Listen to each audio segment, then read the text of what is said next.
مشیتی ایزدی کے راستے ہزار ہوتے ہیں، لیکن کٹ پتلیاں اسی راہ سے گزریں گی جس راستے سے کٹ پتلی والا اسے گزارنا چاہے گا۔ پھر بھی میرے ذہن میں اندرونی خلش تھی کہ وہ سادھو، وہ خیالوں کا محل، وہ ہار و سنگھار کے پھولوں سے کہیں زیادہ نرم و نازک داسیاں، اور وہ اندیکھی دیوی، کیا صرف خواب کی باتیں تھیں؟ لیکن خواب اتنے مربوط تو نہیں ہوتے کہ ان پر ایک افسانہ نگار کے مکمل ترین پلاٹ کا دھوکہ ہو۔ آدمی جو سوچتا ہے، اس سوچ اور فکر کی لکیریں اس کے چہرے پر نمودار ہو جاتی ہیں۔ رحیم نے مجھے فکر مند دیکھ کر ایک دن مجھ سے پوچھ ہی لیا، سکندر تم دن بھر کیا سوچتے رہتے ہو؟ میں کئی دن سے تمہیں کچھ پریشان سا دیکھ رہا ہوں۔ رحیم سے آج تک میں نے اپنی زندگی کا کوئی راز نہیں چھپایا تھا۔ میرا دل چاہا کہ اپنے ذہن کے سارے الجھاوے اس کے سامنے لا کر ڈال دوں، لیکن پھر خیال آیا کہ میرے اس دیو مالائی وہم کا علاج رحیم کے پاس تو ہوگا نہیں، پھر اپنے ساتھ اسے بھی بے چین کرنے کا کیا فائدہ؟ لیکن کہیں نہ کہیں تو اس وہم کا کوئی علاج تو ضرور ہوگا۔ اس شام اچانک میرے ذہن میں یہ بات آئی، کیوں نہ راوی کے اس مارکے سے آگے بڑھ کر جنگل میں اس سادھو کی کٹیا تلاش کی جائے جس کی انگارہ جیسی دہکتی آنکھیں اب بھی مجھے اپنی روح پر چلتی ہوئی محسوس ہوتی تھیں۔ چنانچہ اسی شام میں نے ایک دوست سے اس کی موٹر سائیکل لی اور راوی کے اس کنارے پہنچا۔ سورج غروب ہو چکا تھا اور اسی دن یا اسی خواب کی طرح حد نظر ملگجی چاندنی پھیلی ہوئی تھی، اور عجیب بات ہے کہ مجھے وہ جگہ بھی نظر آ گئی جہاں 3 گھنے درختوں کے چھتارے کے نیچے وہ جیپ کھڑی ہوئی تھی جسے متعدد جسموں کے ساتھ میں نے چلا کر راکھ کر دیا تھا۔ اس سے ذرا آگے درختوں اور جھاڑیوں سے چھپا ہوا گناہ کا وہ اڈا بھی نظر آ رہا تھا جہاں اس رات محفل نشاط گرم تھی۔ میں نے اپنی موٹر سائیکل ایک درخت کے نیچے کھڑی کر دی اور پیڑوں کے اس جھنڈ کی طرف بڑھ گیا جہاں ایک بھاگتے ہوئے سائے کی جھلک مجھے نظر آئی۔ میں اب صرف تسکین دل کی خاطر پیڑوں کے جھنڈ کو اور ان جھاڑیوں کو دیکھنا چاہتا تھا جہاں رحیم کی تلاش کرتے ہوئے کسی نے پیچھے سے میرے سر پر لوہے کی کوئی سلاخ اس سختی سے ماری تھی کہ چند سیکنڈز میں ہی بے ہوش ہو گیا تھا، اور پھر وہ عجیب و غریب سادھو کی کٹیا میں میری آنکھ کھلی تھی جس نے بقول خود اس کے آنے والے رنگین زمانوں کی ایک جھلک مجھے دکھائی تھی۔ آدمی بہت ہی جلد باز واقع ہوا ہے۔ میں بظاہر ان مقامات کو دوبارہ دیکھنے آیا تھا، لیکن کہیں میرے لاشعور میں شاید یہ بات چھپی ہوئی تھی کہ کاش میں کسی طرح پھر ایک بار اس خواب کو دیکھوں، لیکن اس خیال کو میں نے جلد ہی اپنے ذہن سے جھٹک دیا۔ مجھے اچھی طرح یاد تھا کہ ایک نیم دائرے میں اگی ہوئی ان جھاڑیوں کی سمت میں چند ہی قدم آگے بڑھا ہوں گا کہ اچانک حادثے کا شکار ہو گیا تھا، اور جب چند قدم آگے بڑھ کر میں اس مقام تک پہنچا تو مجھے جھاڑیوں کے اندر سے کسی لڑکی کی درد اور خوف میں ڈوبی ہوئی ایک چیخ سنائی تھی جسے سنتے ہی میرے جسم کے تمام اعصاب جھنجھنا اٹھے۔ وہی صدیوں پرانا قصہ، فریب و دغا کی 1000 بار کی دہرائی ہوئی کہانی۔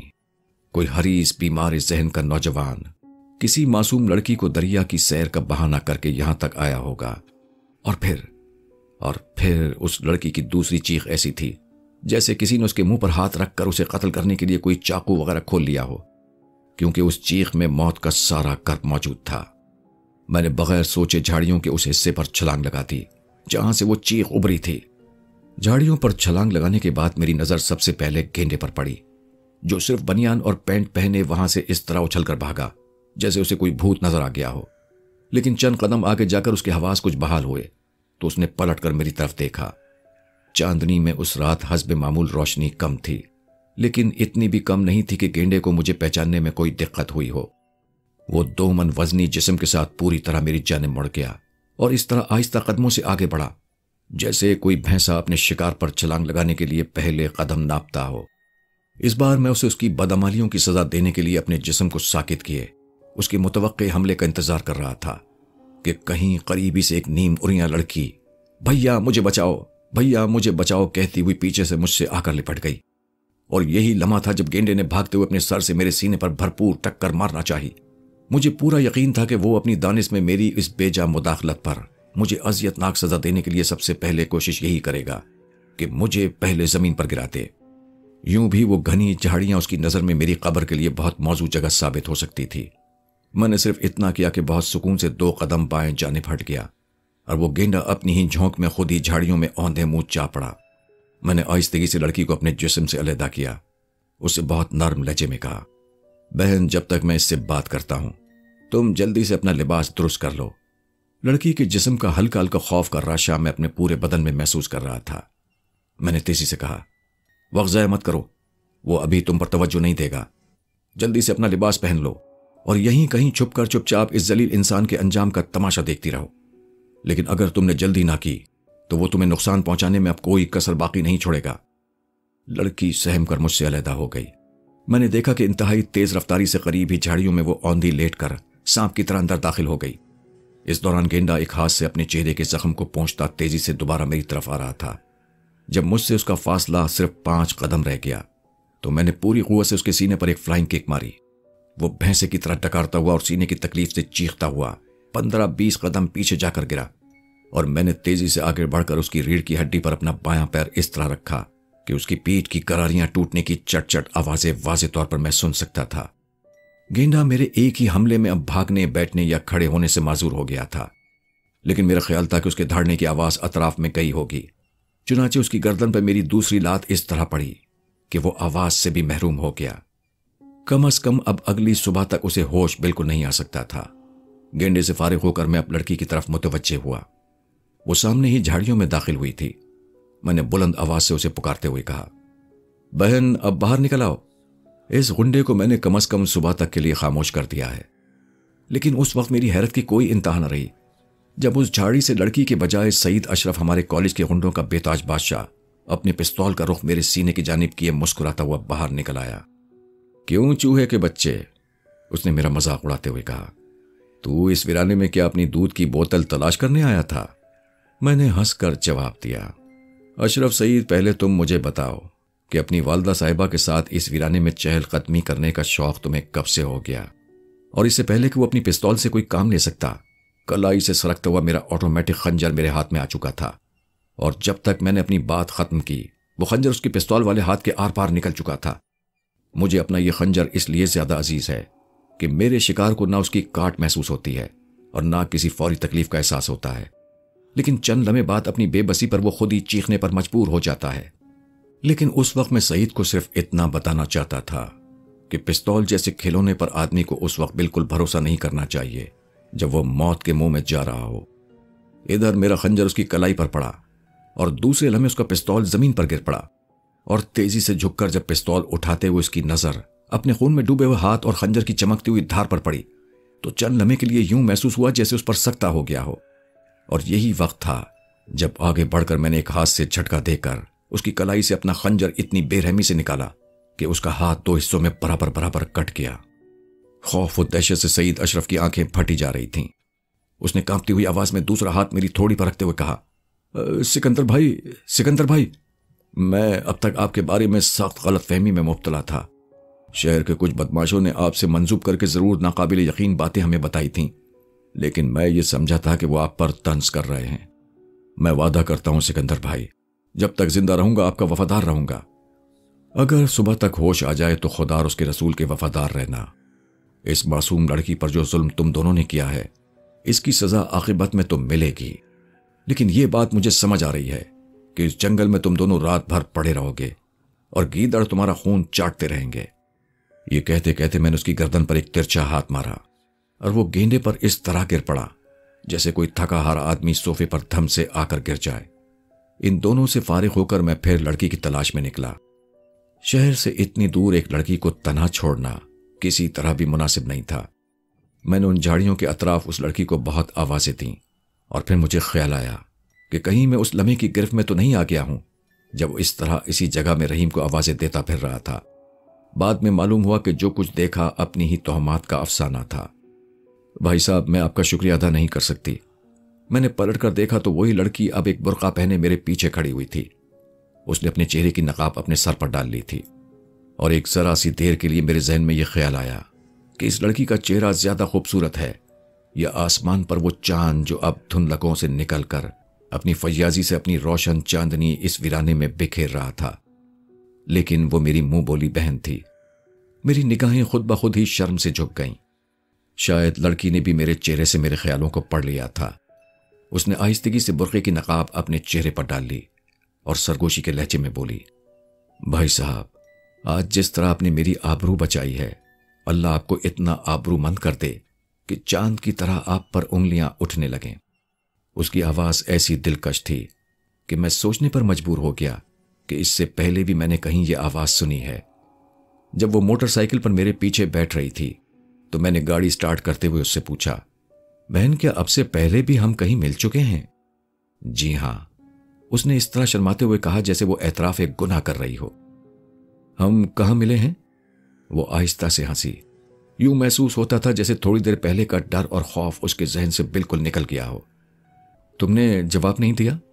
میں نے پوری رفتار سے گاڑی شہر کی سمت لاتے ہوئے پوچھا۔ تم سے کس جگہ میری ملاقات ہوئی تھی؟ کیا تم ہمارے کالج میں پڑھتی ہو؟ اس نے شاید جواب دینا پسند نہیں کیا۔ میں نے بھی سوچا کہ کہیں اس معصوم لڑکی کو یہ شبہ نہ ہو جائے کہ میں اس سے خواہ بے تکلف ہونے کی کوشش کر رہا ہوں۔ چنانچہ ہم نے اپنا بقیہ سفر خاموشی سے طے کیا۔ رات کے 11 بج رہے تھے اور میں 70-80 کی رفتار سے گاڑی چلاتا ہوا شہر میں داخل ہو چکا تھا۔ میں نے گاڑی کی رفتار کم کی اور لڑکی سے پوچھا، میں آپ کو کہاں اتار دوں؟ لڑکی نے کوئی جواب نہیں دیا۔ آپ میری بات سن رہی ہیں بہن؟ رات کا وقت ہے، میں آپ کو آپ کے گھر اس لیے نہیں لے جا سکوں گا کہ لوگ مجھ پر شبہ کر سکتے ہیں۔ میں چاہتا ہوں کہ قریب ترین سڑک پر آپ کو چھوڑ دوں۔ میری اس بات کا بھی جب اس نے کوئی جواب نہیں دیا تو مجھے شبہ ہوا کہ سچ مچ یہ کوئی آوارہ لڑکی ہی نہ ہو، اور اب کیونکہ ہم شہر میں تھے وہ ڈرا دھمکا کر مجھے اس بات پر مجبور کر سکتی تھی کہ میں اسے اپنے گھر لے جاؤں، اور صبح کو وہ اپنے گھر جا کر یہ بہانہ کر سکے کہ اپنی کسی سہیلی یا رشتہ دار کے ہاں وہ رات کو رک گئی تھی۔ غصے سے میں نے موٹر سائیکل روک لی اور پیچھے پلٹتے ہوئے سختی سے پوچھا، میں آپ سے اتنی دیر سے؟ لیکن وہ لڑکی وہاں موجود ہی نہیں تھی اور میری زبان کو جیسے تالا سا لگ گیا۔ میں جس تیزی سے موٹر سائیکل چلا رہا تھا اس رفتار پر کسی کا گاڑی پر سے کود کر نیچے اترنا ناممکن تھا۔ پھر وہ کس طرح اور کہاں اتر گئی؟ میں حیرت سے سڑک پر کھڑا کبھی اپنی موٹر سائیکل کو دیکھ رہا تھا اور کبھی پچھلی سیٹ کو، جہاں میں اسے اپنی زندہ آنکھوں کے سامنے بٹھا کر لایا تھا اور جہاں سے میں نے اس کے واضح الفاظ بھی سنے تھے اور ہنسی بھی سنی تھی۔ اگر وہ گاڑی کی تیز رفتاری کی وجہ سے راستے میں کہیں گرتی تو اس کی چیخ میں بآسانی سن سکتا تھا۔ یوں بھی موٹر سائیکل کے پیچھے اگر کوئی بیٹھا ہوا ہو تو گاڑی چلانے والے کو اچھی طرح احساس رہتا ہے کہ پچھلی سیٹ پر کوئی بیٹھا ہوا ہے۔ پھر وہ مجھے احساس دلائے بنا کہاں اور راستے میں کس جگہ اتر گئی، اور پھر اچانک ہی مجھے خیال آیا کہ ایک بار میں پھر ہندو دیومالائی خوابوں کا شکار ہو گیا ہوں۔ شہر کی یہ روشنیاں، یہ موٹر سائیکل، پچھلے گزرے ہوئے تمام واقعات ایک مربوط خواب کا حصہ ہیں اور کچھ بھی نہیں۔ ابھی میری آنکھ میرے بستر پر کھلے گی اور جو کچھ دیکھا یا سنا ایک ہلکا دام خیال کے سوا کچھ نہ ہوگا۔ مجھے نہیں معلوم کہ میں جاگ رہا تھا کہ سو رہا تھا، لیکن جب میں گھر پہنچ کر اپنے بستر پر لیٹا تب بھی میں خود کو عالم خواب میں ہی سمجھ رہا تھا۔ البتہ جب صبح ہوئی اور گرم سورج کی سنہری کرنیں دریچوں سے میرے کمرے میں داخل ہوئیں تو جسم اتنا تھکا ہوا تھا جیسے رات میں نے بے خوابی میں بسر کی ہو۔ سب سے پہلے میں نیم گرم پانی سے دیر تک غسل کرتا رہا اور تر و تازہ ہو کر جب باہر آیا تو جسم کی کسل مندی بہت حد تک دور ہو چکی تھی۔ ناشتے سے فارغ ہو کر اب میں جلد سے جلد کالج پہنچ کر یہ معلوم کرنا چاہتا تھا کہ رات کے میرے دونوں شکار کیا پہلے کی طرح مجھے پہچانیں گے یا نہیں۔ لیکن میں ابھی ناشتہ ہی کر رہا تھا کہ رحیم نے بڑی تیزی سے میرے کمرے کا دروازہ کھولا۔ اس کی سانس پھولی ہوئی تھی اور چہرے پر وحشت برس رہی تھی۔ مجھے دیکھتے ہی وہ اس محبت سے مجھ سے آ کر لپٹ گیا جیسے اس نے میرے بارے میں کوئی وحشت ناک خبر سنی ہو۔ کیا بات ہے رحیم، تم بہت گھبرائے ہوئے ہو؟ وہ پولیس میرے گھر آئی تھی اور تم پر اقدام قتل کا مقدمہ ہے۔ وہ لوگ مجھ سے پوچھنا چاہ رہے تھے کہ تم میرے گھر میں تو نہیں چھپے ہوئے ہو۔ کیسا مقدمہ؟ میں نے حیرت سے پوچھا۔ اگر مجھ پر کوئی مقدمہ ہے بھی تو انہیں پہلے میرے گھر آ کر میری تلاشی لینی چاہیے تھی۔ وہ یہاں سے صبح ہی تلاشی لے کر جا چکے ہیں، تم انہیں یہاں نہیں ملے۔ پھر وہ میرے گھر پر پہنچے اور انہوں نے مجھے بتایا کہ 2 زخمیوں کی حالت بے حد خراب ہے، خاص طور سے سعید اشرف کے جسم سے اتنا خون بہہ چکا ہے کہ اس کے بچنے کی کوئی امید نہیں ہے۔ گینڈے کی ریڑھ کی ہڈی جگہ جگہ سے ٹوٹ گئی ہے۔ ڈاکٹر کہتے ہیں کہ اس کے زندہ رہنے کی صرف چند فیصد امید ہے۔ دونوں کو آکسیجن ٹینٹ میں رکھا گیا ہے، لیکن پولیس والے تم پر دوہرے قتل کا مقدمہ چلانے کی پوری تیاری کر چکے ہیں۔ میں تم سے صرف اتنا کہنے آیا ہوں کہ موقع ملتے ہی تم میرے گھر آ جانا۔ وہاں ایک ایسا تہخانہ ہے جہاں پولیس کی نظر تم تک نہیں پہنچ سکتی۔ اس کے بعد جب یہ معاملہ ذرا ٹھنڈا پڑ جائے گا تو ہم دونوں کراچی چلے جائیں گے۔ 60-70 لاکھ کی آبادی والے اتنے بڑے شہر میں 2 آدمی بآسانی بھیس بدل کر رہ سکتے ہیں۔ اور یہ سب کچھ رحیم کہہ رہا تھا جس کے یہاں جھوٹ بولنا دنیا کا سب سے بڑا گناہ تھا۔ میری محبت میں وہ جھوٹ تک بولنے پر آمادہ ہو گیا تھا، مگر میری سمجھ میں یہ نہیں آ رہا تھا کہ اگر پولیس صبح منہ اندھیرے مجھے یہاں تلاش کرنے آئی تھی تو مجھے گرفتار کرنے میں کون سا امر مانے تھا۔ مجھے اچھی طرح یاد تھا کہ رات میں نے اپنی خوابگاہ میں ہی بسر کی تھی۔ اگر پولیس یہاں آتی تو میری آنکھ یقیناً کھل جاتی۔ تمہارے گھر پولیس والے کس وقت پہنچے تھے؟ تقریباً صبح 8 بجے۔ میں ان کے جاتے ہی سیدھا تمہارے پاس ہی آ رہا ہوں۔ تم بھی شاید ابھی یہاں پہنچے ہوگے۔ میں اگر اسے بتا دیتا کہ میں اپنے بستر پر ہی سو رہا تھا تو وہ میری بات پر بالکل یقین نہیں کرتا۔ اسے یہ دکھ علیحدہ ہوتا کہ میں نے اس سے حقیقت کو چھپانے کی کوشش کی ہے۔ مجھے مجبوراً اس سے جھوٹ بولنا پڑا۔ ہاں، میں ابھی گھر پہنچا ہوں۔ ان لوگوں سے تمہارا مقابلہ کہاں ہوا تھا؟ میں کچھ دیر خاموش رہا، پھر میں نے اچانک اسے سوال کیا، رحیم، کیا تم مجھ پر، میری دوستی پر، میری وفاداریوں پر پورا یقین رکھتے ہو؟ رحیم کی آنکھوں میں آنسو آ گئے۔ سکندر، میں تم پر اتنا یقین رکھتا ہوں کہ تمہارے لیے جان نظر کر سکتا ہوں، تو یہ سوال ابھی مجھ سے مت پوچھو۔ میں خود اس وقت اتنا الجھا ہوا ہوں کہ واضح طور پر نہیں بتا سکتا کہ یہ سب کچھ کیسے ہوا اور کیوں ہوا۔ یوں معلوم ہوتا ہے جیسے کسی نے کوئی ایسا خواب دیکھا ہو جس کی حدیں کہیں کہیں پر حقیقت سے جا ملتی ہوں۔ تم مجھ سے کھل کر کیوں نہیں بات کرتے؟ اس لیے کہ ابھی میرے ذہن میں خود کوئی واضح چیز نہیں ہے، لیکن یقین کرو، سب سے پہلے میں تمہیں کو حقیقت حال بتاؤں گا۔ بس ذرا سی مجھے مہلت دے دو کہ میں کچھ سوچنے سمجھنے کے قابل ہو جاؤں۔ ان واقعات نے تمہارے ذہن پر برا اثر ڈالا ہے۔ وہ میری طرف سے بہت فکر مند دکھائی دے رہا تھا۔ ہاں، حالات کچھ ایسے ہیں کہ میں ان کا صحیح تجزیہ نہیں کر پا رہا ہوں۔ خیر، چھوڑو ان باتوں کو، اس نے تسلی آمیز لہجے میں جواب دیا۔ تم اب ایسا کرو کہ میں یہاں تمہارے بستر پر لیٹ جاتا ہوں اور تم گلیوں گلیوں میں چھپتے چھپاتے سیدھے میرے گھر چلے جاؤ، جہاں میں ساری ہدایات دے آیا ہوں۔ جب تک میں نہ آ جاؤں تم تہخانے سے باہر نہ نکلنا۔ نہیں، مجھے ابھی بہت سے کام انجام دینے ہیں، میں نے قطعی لہجے میں جواب دیا۔ شکور کی موٹر سائیکل میرے دروازے کے اندر کھڑی ہے، وہ موٹر سائیکل کسی طرح تم اس تک پہنچا دو۔ اسے میرا یہ پیغام دے دینا کہ اگر موٹر سائیکل کے بارے میں کوئی اس سے پوچھے تو وہ یہی جواب دے کہ کل سے وہ موٹر سائیکل اس کے پاس ہے۔ لیکن اگر اس دوران پولیس یہاں آ گئی؟ اس نے خوفزدہ لہجے میں سوال کیا۔ اس وقت تک میں چھتوں پر سے نکلتا ہوا بہت دور نکل جاؤں گا، میں نے مسکرا کر جواب دیا۔ لیکن اگر تم نے موٹر سائیکل پہنچانے میں دیر کی تو پولیس کو خواہ میرے خلاف ایک ثبوت مل جائے گا۔ رحیم مجھ سے محتاط رہنے کا وعدہ وعید لے کر اسی وقت موٹر سائیکل لے کر روانہ ہو گیا، اور اب میرے پاس وقت تھا کہ میں حالات کا عقلی تجزیہ کر سکوں۔ سب سے پہلا سوال یہ تھا کہ راتوں رات پولیس اس ویرانے میں کیسے جا پہنچی، کیونکہ میں نے ان دونوں کو اس قابل نہیں چھوڑا تھا کہ وہ خود چل کر شہر آ سکیں۔ دوسرے، وہ لڑکی کون تھی جس کی چیخ سن کر میں نے خود کو اتنے بڑے حادثے میں ملوث کر لیا تھا؟ اگر کہیں سے وہ لڑکی دستیاب ہو سکے یا اس کا کہیں سے کوئی پتہ چل سکے تو وہ میری بے گناہی کی گواہی دے سکتی تھی، لیکن اس لڑکی کا تیز رفتار موٹر سائیکل سے ایک دم غائب ہو جانا خود اپنی جگہ ایک ناقابل یقین واقعہ تھا۔ کیا اس لڑکی کا اس سادھو سے کوئی تعلق تھا جو اپنی آنکھوں کے ایک اشارے سے حالات کو کبھی حقیقت اور کبھی خواب بنا سکتا تھا؟ میں بہت دیر تک اس مسئلے پر غور کرتا رہا اور پھر اس نتیجے پر پہنچا کہ شروع ہی سے مجھے اس کیس میں پھانسنے کے لیے کہیں بہت بڑی سازش کی جا رہی تھی، اور وہ لڑکی اس سازش کی سب سے بڑی کڑی تھی۔ ابھی میں واقعات پر غور ہی کر رہا تھا کہ آہستہ سے میرے مکان کے بیرونی دروازے کے کھلنے کی آواز سنائی تھی۔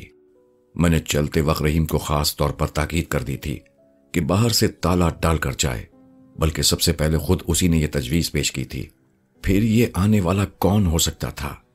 میں نے لپک کر اپنی خوابگاہ کو بند کر لیا اور ایک جھرری سے جھانک کر دیکھنے لگا کہ آنے والا کون ہے، اور میری حیرت کی انتہا نہ رہی جب موچی گیٹ کے سب سے بڑے قاتل جیرے دادا کو میں نے دبے پاؤں اپنے کمرے کی طرف بڑھتے ہوئے دیکھا۔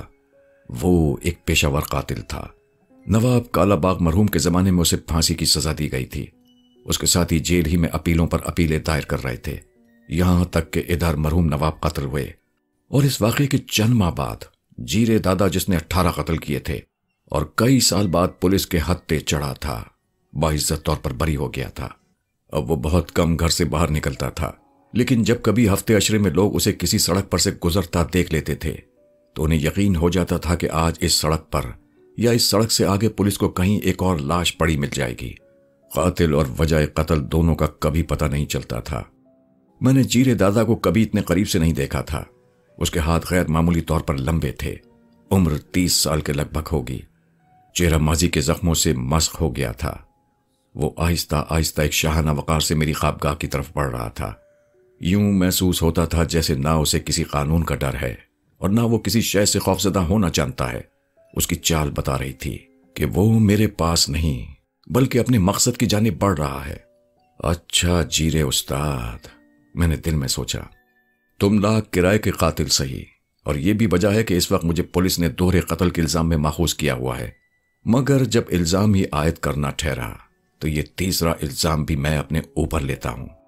یہ سوچتے ہوئے میں نے اپنی کلائی کو مخصوص انداز میں جھٹکا دیا اور میرا خنجر نیام سے نکل کر باہر آ گیا، اور جیسے ہی جیرے دادا دروازے کے قریب آیا میں نے دھڑام سے دروازہ اس کے منہ پر کھول دیا۔ میں سمجھتا ہوں کہ صرف 5 انچ کا فاصلہ رہ گیا ہوگا، ورنہ وہ کواڑ کا ایک پٹ ہی اس کے جبڑے کا قیمہ بنا کر رکھ دیتا۔ جیرے کو شاید امید نہیں تھی۔ خوفزدہ ہو کر وہ پیچھے کو اچھلا اور اسی دوران میں اچھل کر اس کے بھینسے جیسی گردن پر اپنے دائیں ہاتھ کا ترچھا وار مار چکا تھا۔ جیرے دادا چند سیکنڈ تو اپنی جگہ پر کھڑا اس طرح ڈولتا رہا جیسے خود کو سنبھالنے کی کوشش کر رہا ہو، لیکن میری دوسری ضرب نے اسے زمین چاٹنے پر مجبور کر دیا۔ میں نے گریبان سے پکڑ کر اسے دیوار کے سہارے بیٹھنے پر مجبور کر دیا۔ وہ گردن کی نسیں مڑنے پر ایک ذبح ہوتے بیل کی طرح ٹکرا رہا تھا۔ میں نے اس کے کان کے نزدیک سرگوشی کے لہجے میں کہا، جیرے دادا، بچے کی طرح شور مچانے سے کوئی فائدہ نہ ہوگا۔ میں چاہوں تو اسی لمحے تمہیں ہمیشہ کے لیے خاموش کر دوں، لیکن مردوں کی طرح اگر تھوڑی سی مردانگی بھی تم میں باقی ہے تو صرف اتنا بتا دو کہ میرے قتل پر تمہیں کس نے مامور کیا ہے۔ جیرے کو صورتحال کی نزاکت کا پوری طرح اندازہ ہو چکا تھا، کیونکہ میرا خنجر اب اس کے نرخرے پر رکھا ہوا تھا، اور وہ خود بھی جانتا تھا کہ اس وقت اس کی موت اور زندگی کے درمیان صرف ایک ذرا سا دباؤ کا فاصلہ ہے، اور یہ دباؤ میں اس پر کسی وقت بھی ڈال سکتا تھا۔ موت کا خوف دوسری تکلیفوں کو یوں بھی کم کر دیتا ہے۔ جیرے نے لاہور کی ایک بڑی شخصیت کا نام لیا جو اتفاق سے ہمارے کالج کے سرپرست بھی تھے، اور انہی کی سرپرستی میں کالج غنڈہ گردی کا اڈا بنا ہوا تھا۔ جیرے نے بتایا کہ جب سے ان کے 2 ساتھیوں کو تم نے ہلاک کرنے کی کوشش کی ہے، ان کی خواہش ہے کہ تم پر قانون کا ہاتھ پڑنے سے پہلے تمہارا جسم کئی ٹکڑوں میں تقسیم کر کے ان کے سامنے پیش کر دیا جائے۔ تو ان کے دسترخوان کے لیے میرے جسم کا کون سا حصہ پسند آیا ہے؟ یہ کہتے ہوئے میں نے انگلی کے ایک جھٹکے سے اس کی ایک آنکھ نکال کر اس کے ہاتھ پر رکھ دی، اور اس سے پہلے کہ میری انگلی اس کی دوسری آنکھ کی طرف اٹھتی وہ چیخ پڑا، بس کرو سکندر، خدا کے لیے بس کرو۔ میں وعدہ کرتا ہوں کہ اگر اس وقت تم نے مجھے معاف کر دیا تو 1 گھنٹے میں اس شخص کی دونوں آنکھیں تمہیں لا کر دے دوں گا۔ کانے جیرے دادا، مجھے اس کی آنکھیں نہیں چاہیے۔ مجھے بتاؤ کہ اس نے کن شرائط پر تم جیسے کرائے کے قاتل کی خدمات حاصل کی ہیں؟ اس نے مجھے صرف 10,000 روپے دیے تھے اور تمہارے جسم کے 4 ٹکڑے مانگے تھے، جیرے نے اپنی آنکھ سے ابلتے ہوئے خون پر ہتھیلی رکھتے ہوئے کہا۔ لیکن تمہیں اب خدا کا واسطہ مجھے اب جانے دو۔ تم اس کے ڈرائنگ روم میں ہاتھوں سے دیواریں ٹٹولتے ہوئے جاتے اچھے لگو گے؟ اور یہ کہتے ہوئے میں نے اپنی انگلی ٹیڑھی کر کے چھپٹا مار کر اس کی دوسری آنکھ بھی نکال لی، اور وہ ایک چیخ مار کر وہیں بے ہوش ہو گیا۔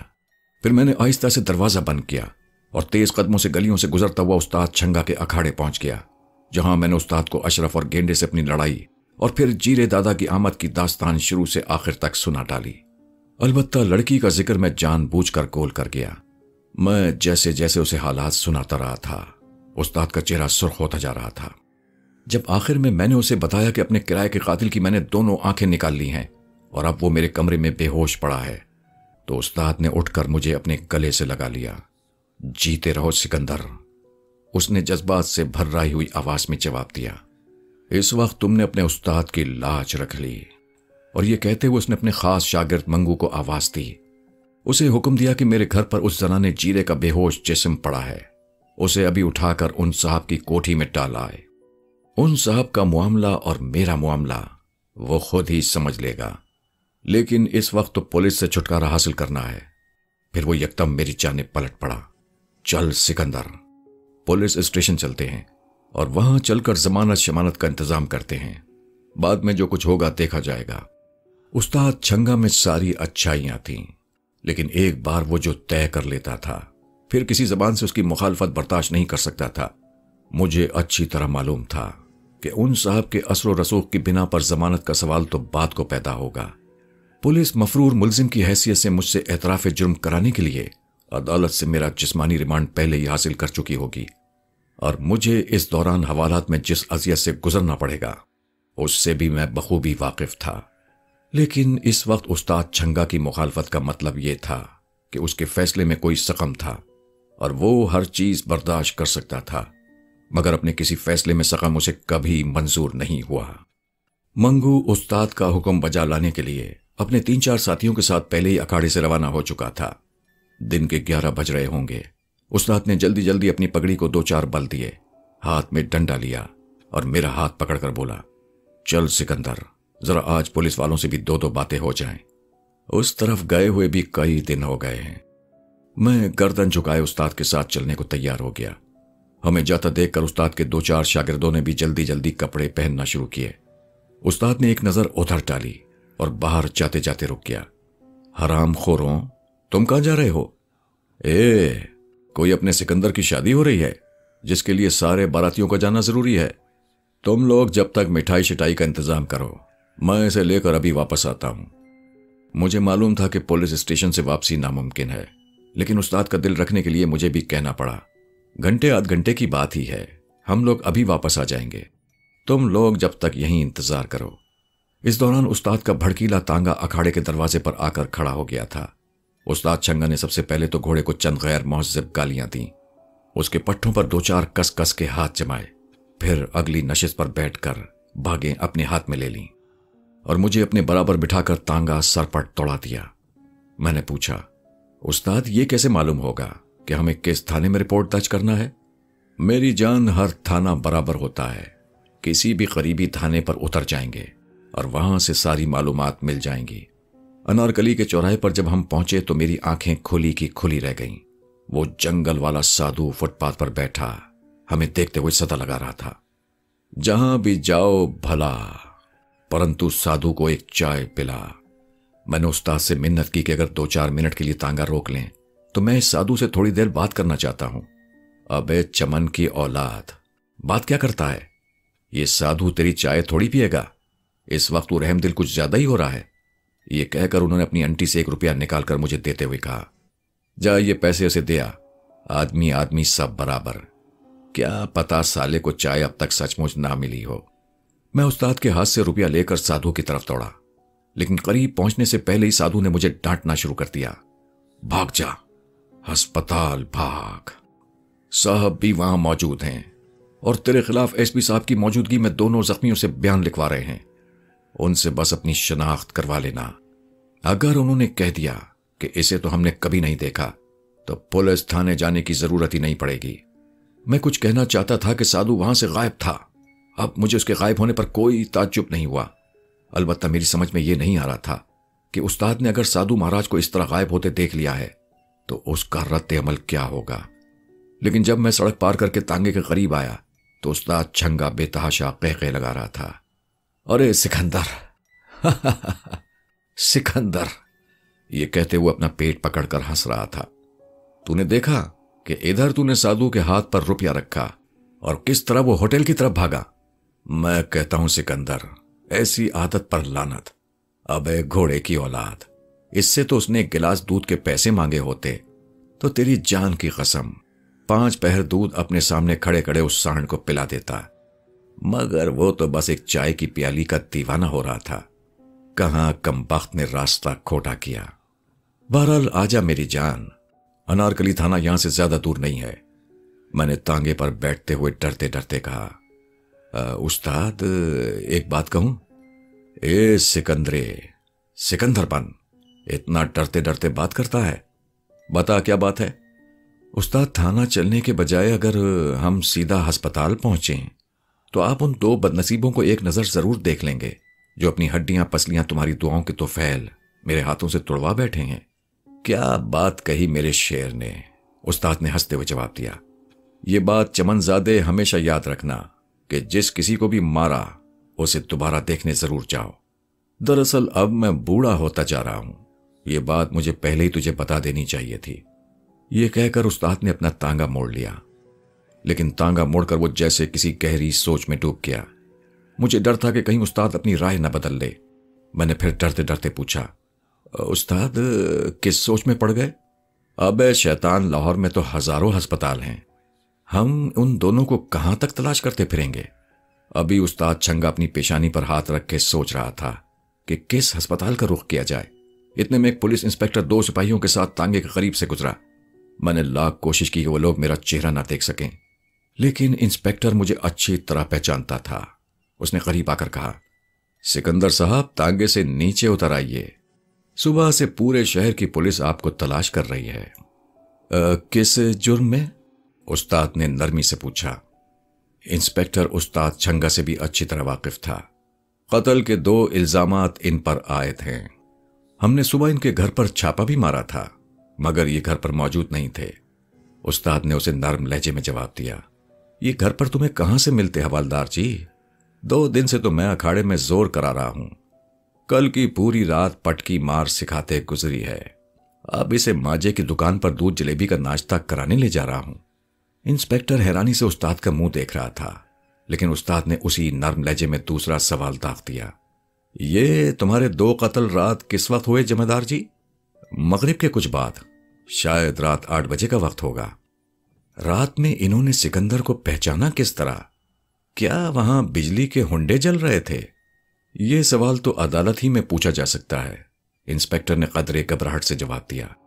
لیکن جمعدار جی، ہمارا نام استاد چھنگا ہے اور ہمارے اس شہر میں ہزاروں شاگرد ہیں، وہ سب یہی گواہی دیں گے کہ اس وقت سکندر ہمارے اکھاڑے میں موجود تھا۔ ویسے کیا وہ زخمی سکندر کو پہلے سے جانتے ہیں؟ ان کا تو کہنا یہی ہے کہ سکندر صاحب ان کے کالج کے ساتھی ہیں اور کسی بات پر پہلے سے ان کی دشمنی چل رہی تھی۔ اس دوران ایک اور جیپ پولیس والوں کے وہاں پہنچ گئی، اور اس سے پہلے کہ استاد ان پر کوئی اپنا تاؤ چلاتا، انہوں نے زبردستی مجھے تانگے سے اٹھا کر اپنی جیپ میں ڈال لیا، اور انسپکٹر وہیں تانگے کے پاس کھڑا استاد سے الجھتا رہا۔ وقت وقت کی بات ہوتی ہے، اگر وہاں رکنے کے بجائے سادھو کی ہدایت کے مطابق ہم فوراً ہسپتال روانہ ہو جاتے تو شاید صورتحال کچھ بدلی ہوئی ہوتی۔